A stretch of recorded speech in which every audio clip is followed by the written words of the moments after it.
Bonsoir à tous, heureuse de vous retrouver sur ce plateau. Bienvenue aux Échos du Vatican.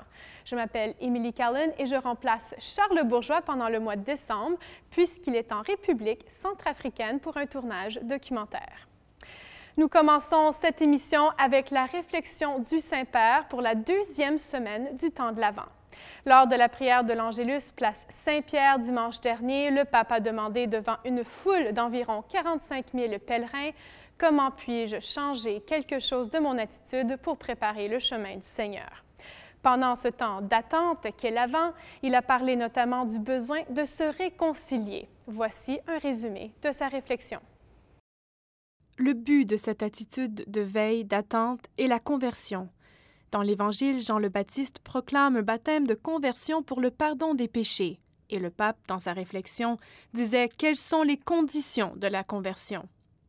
Il a d'abord lancé qu'il faut rejeter la froideur et l'indifférence grâce à la charité et la fraternité, en disant que nous sommes appelés à avoir les sentiments de Jésus pour son prochain.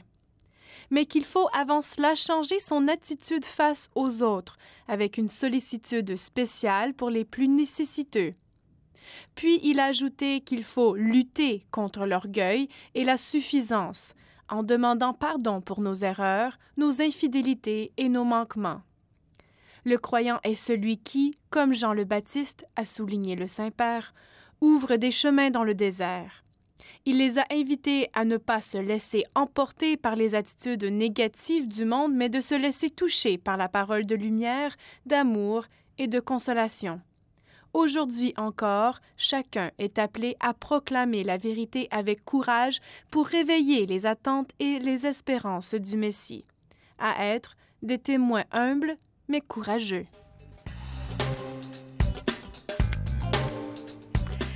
C'est la tradition. Chaque année, en la solennité de l'Immaculée Conception, le pape rend hommage à la statue de la Vierge au pied d'une colonne, place Mignanelli. Cette place se trouve tout près de la place d'Espagne.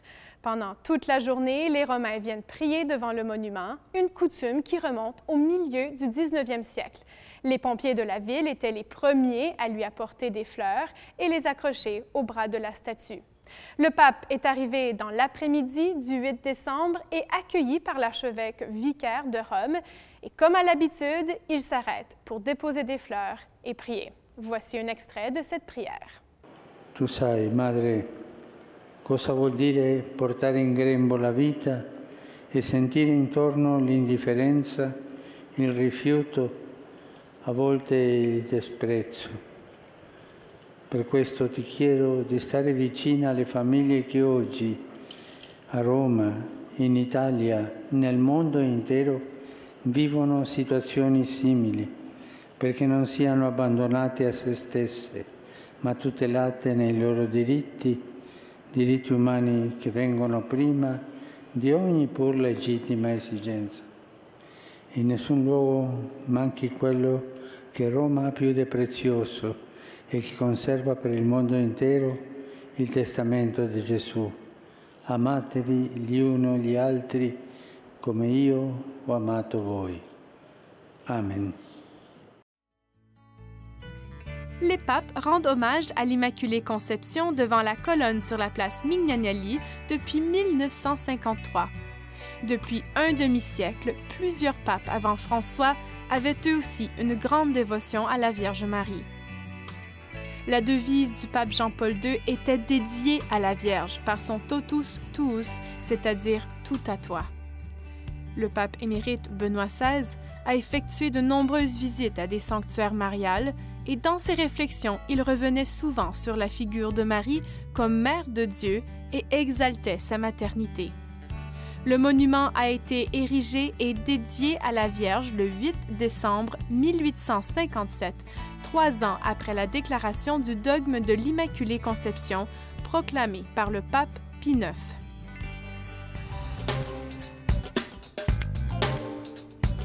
samedi dernier, toute l'Église d'Algérie était en fête. 19 martyrs ont été proclamés bienheureux et bienheureuses lors d'une célébration eucharistique à Oran, en Algérie.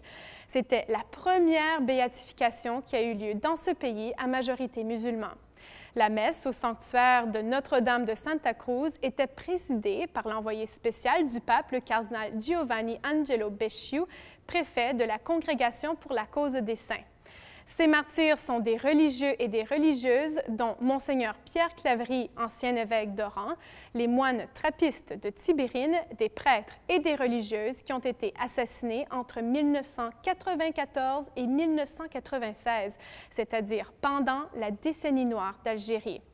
L'archevêque actuel d'Oran, Monseigneur Jean-Paul Vesco, l'archevêque d'Alger, Monseigneur Paul Desfarges, et le postulateur de la cause de ces bienheureux, le père Thomas Georgeon, étaient aussi présents à cette messe. Voici un court résumé de la célébration.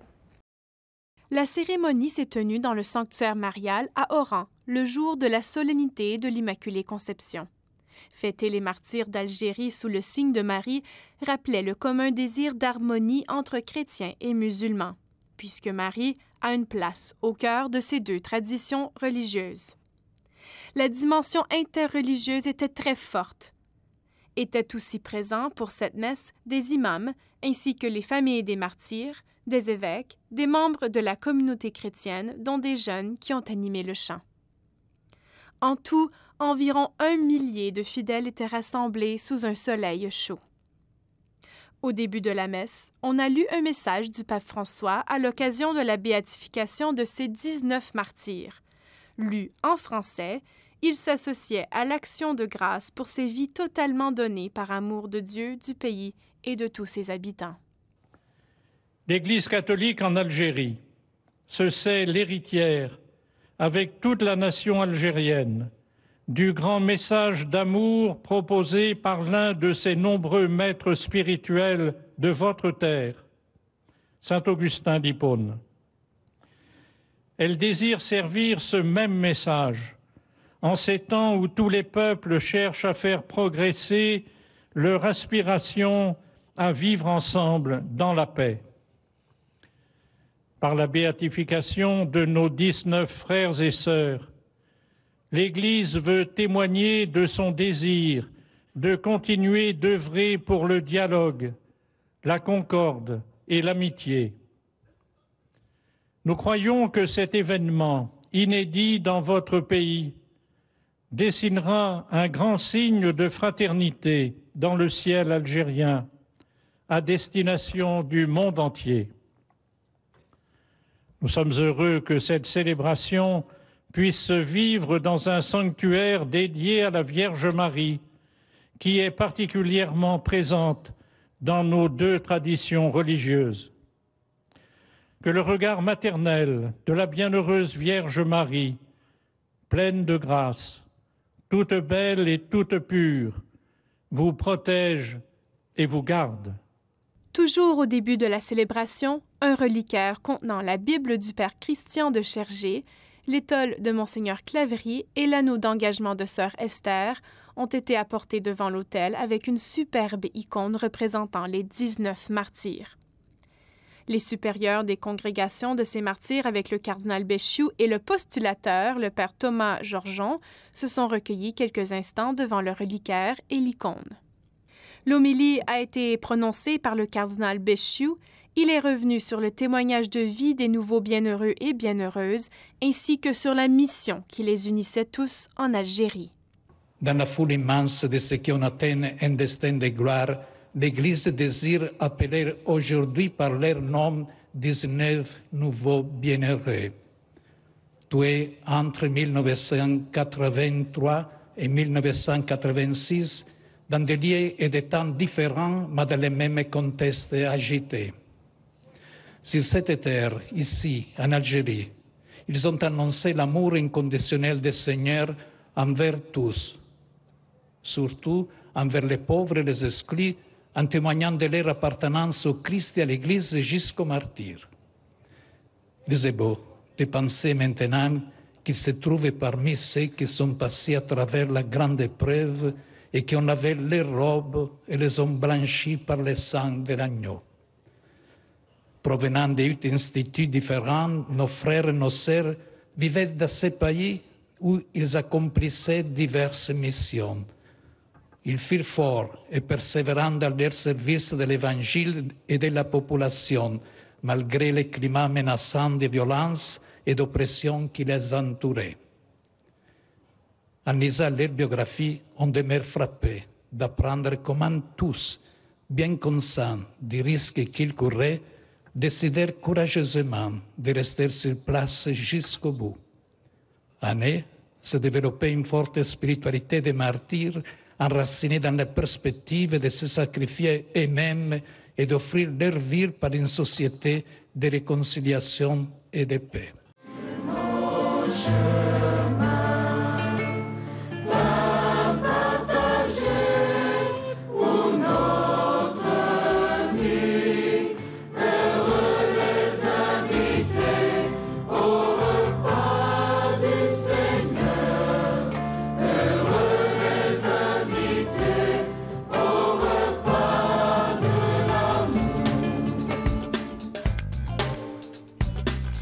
L'archevêque d'Oran, Monseigneur Jean-Paul Vesco, la béatification de ces martyrs d'Algérie confirme le témoignage de leur vie donnée pour Dieu et pour les autres.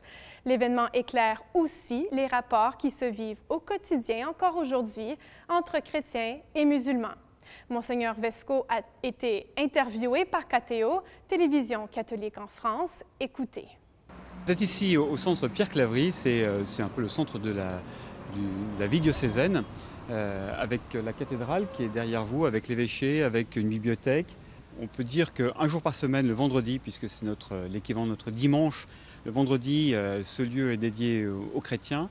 Et 6 jours par semaine, on est en lien avec toute la vie de la société oranaise. Notre église, elle a cette vie qui est à la fois très simple, très direct, très en lien avec la société. Et puis voilà qu'elle va accueillir 800 personnes qui vont passer ici, qui vont rentrer sous ce porche.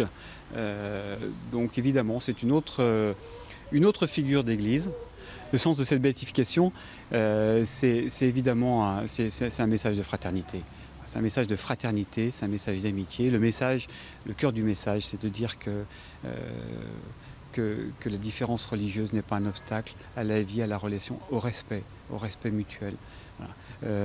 C'est 19 hommes et femmes qui sont donnés en modèle de vie par l'Église pour les chrétiens. C'est d'abord ça. Et ce modèle de vie, c'est un modèle de vie en relation avec l'autre différent parce qu'il est musulman, mais aussi simplement en relation avec jusqu'au don de la vie, voilà, jusqu'au risque d'une vie prise, d'une vie donnée.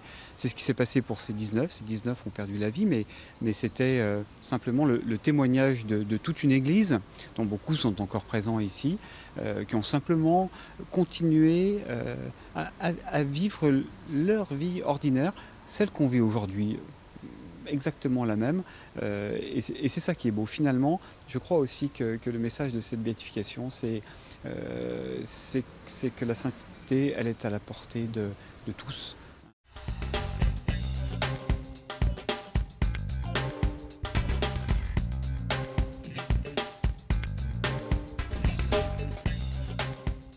Aimer Dieu signifie servir notre prochain sans réserve et chercher à pardonner ses limites.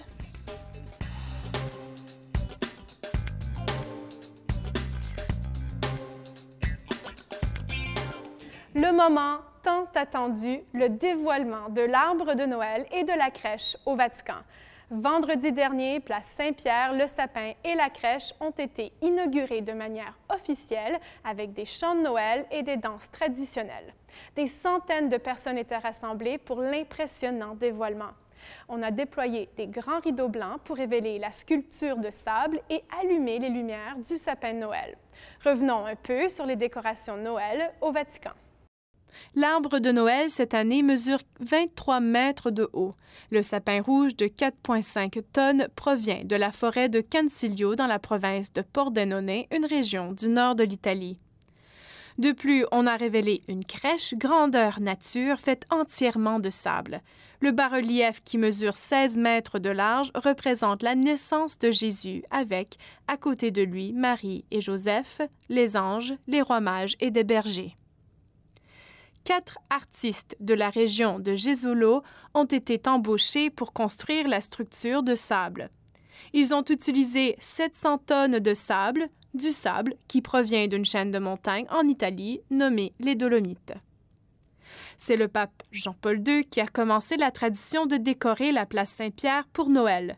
En 1982, le premier arbre de Noël fut érigé au Vatican, un cadeau d'un fermier polonais. La crèche et le sapin de Noël demeureront au cœur de la place Saint-Pierre jusqu'au 13 janvier prochain. Le même jour, le pape François, qui n'était pas présent lors de la cérémonie, a reçu les donateurs de l'arbre et de la crèche et tous ceux qui ont contribué aux décorations installées au Vatican pour les fêtes. Dans une audience privée, il s'est adressé à eux. Il s'est arrêté sur ces 2 symboles de Noël. Écoutez ce résumé de son discours. L'arbre et la crèche sont 2 signes qui ne finissent jamais de fasciner. Ils nous parlent de Noël et nous aident à contempler le mystère de Dieu qui s'est fait homme pour être proche de chacun. Voilà ce qu'a dit le pape au début de son discours. Il a expliqué que les lumières dans l'arbre rappellent Jésus qui est la lumière du monde et la lumière de l'âme. Selon lui, l'arbre qui mesure 23 mètres de hauteur est signe de Dieu qui s'est abaissé jusqu'à l'homme pour l'attirer à lui. Cette année, la crèche de sable est signe de la simplicité, la petitesse et de la fragilité de Dieu au moment de la naissance de Jésus. Loin d'être contradictoire, cette petitesse de Dieu est liberté, c'est-à-dire Dieu fait enfant est libre de toute prétention. Nous sommes tous appelés, a insisté le pape, à être libres devant Dieu, à avoir la liberté d'un enfant devant son Père. L'arbre et la crèche peuvent aider toute personne à contempler Jésus qui dégage de la lumière dans l'humilité de la crèche. Vendredi dernier marquait aussi une autre tradition importante au pape François, c'est Vendredi de la Miséricorde. Chaque premier vendredi du mois, le Saint-Père effectue une visite surprise dans une périphérie romaine. Cette fois-ci, dans le milieu de l'après-midi, il s'est rendu dans 2 centres de soins de santé dans le sud de Rome pour personnes, jeunes et familles en situation précaire. Il était accompagné de Monseigneur Rino Fisichella, président du Conseil pontifical pour la promotion de la nouvelle évangélisation. Les personnes accueillies par ces centres viennent non seulement d'Italie, mais aussi du nord de l'Afrique et de l'Europe de l'Est. Le Saint-Siège a précisé dans un communiqué que ces centres mettent en évidence le phénomène de la migration sanitaire. Ces personnes malades font face à des difficultés financières. À son arrivée, le pape a échangé des paroles de réconfort avec les patients, écoutant avec beaucoup d'attention leurs souffrances. Il s'est ensuite rendu dans un 2e centre appelé Il Ponte e l'Albero, une communauté thérapeutique de rééducation. Le centre accueille 12 jeunes atteints de maladies mentales. La majorité viennent de contextes familiaux précaires et il s'est assis avec eux, a répondu à leurs questions et les a encouragés. La visite du pape était une réponse à une lettre que ces jeunes lui avaient envoyée il y a quelques mois.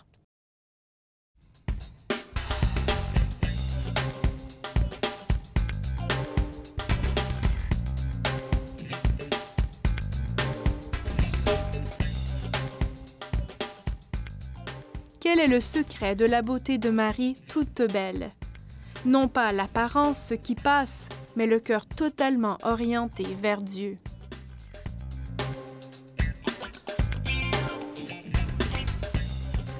Comme chaque semaine, le Saint-Père préside l'audience générale. Mercredi dernier, dans la salle Paul VI au Vatican, il a commencé un nouveau cycle de catéchèse sur la prière du Notre Père. Puis, il est revenu sur la demande des disciples à Jésus, « Seigneur, apprends-nous à prier ». Voici le résumé de sa catéchèse. Dans les évangiles, nous trouvons des descriptions très vivantes de Jésus comme homme de prière. Malgré l'urgence de la mission et les attentes de tant de personnes qui le réclament et le cherchent, Jésus éprouve la nécessité de se mettre à l'écart dans la solitude pour prier. C'est ce que souligne l'évangéliste Saint Marc avec l'épisode de la journée inaugurale de son ministère public à Capharnaüm. Jésus est le Dieu qui se fait proche, le Dieu qui libère, mais il ne se laisse pas prendre en otage par ceux qui en ont fait leur leader. Dans ce récit, la prière de Jésus, son intimité avec le Père, semble être ce qui commande tout. Voilà le point essentiel. Jésus priait avec intensité, en partageant la liturgie de son peuple, mais en recherchant aussi des lieux coupés du tourbillon du monde pour descendre au secret de son âme. Et cela n'a pas échappé aux yeux des disciples qui ont exprimé cette demande simple et directe à Jésus. « Seigneur, apprends-nous à prier. » De fait, Jésus est venu pour nous introduire dans cette relation d'intimité avec son Père. Ainsi, s'il devient un maître de prière pour ses disciples, c'est assurément ce qu'il veut être pour nous tous. Car la prière reste l'un des mystères les plus denses de l'univers. Et même si nous prions depuis de nombreuses années, nous devons toujours apprendre à prier. Aussi, comme les disciples, adressons humblement cette demande à Jésus. Pour terminer cette émission, voici l'intention de prière du pape François pour le mois de décembre. Pendant ce mois-ci, il prie pour tous ceux qui participent à la transmission de la foi. C'est ce que le réseau mondial de prière du pape, qui partage son intention chaque mois, nous dit. Et grâce à cette vidéo, il demande à tout le peuple des fidèles de se joindre à lui pour une intention particulière. Écoutez. Si uno quiere compartir su fe con la palabra, tiene que escuchar mucho. Imitemos el estilo de Jesús, que se adaptaba a las personas que tenía ante él para acercarles el amor de Dios. Recemos para que las personas dedicadas al servicio de la transmisión de la fe encuentren un lenguaje adaptado al presente, en diálogo con la cultura, en diálogo con el corazón de las personas y sobre todo escuchando mucho. C'est la fin de cette émission. Merci d'avoir été avec nous et nous nous reverrons la semaine prochaine pour de nouveaux échos du Vatican.